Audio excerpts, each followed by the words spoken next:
ដោយព្រះច័ន្ទនៅឆ្ងាយហួងក្តីប្រាថ្នាចង់ឲ្យយំនៅយូរនឹងបានជួបអូ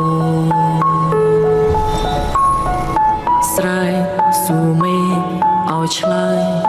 បនថយចិត្តនឹកទោះច្រើនឆ្នាំចាំស្ងួនរួមស្នេហ៍ដូចមុនស្នេហ៍បូកជ្រាលជ្រៅ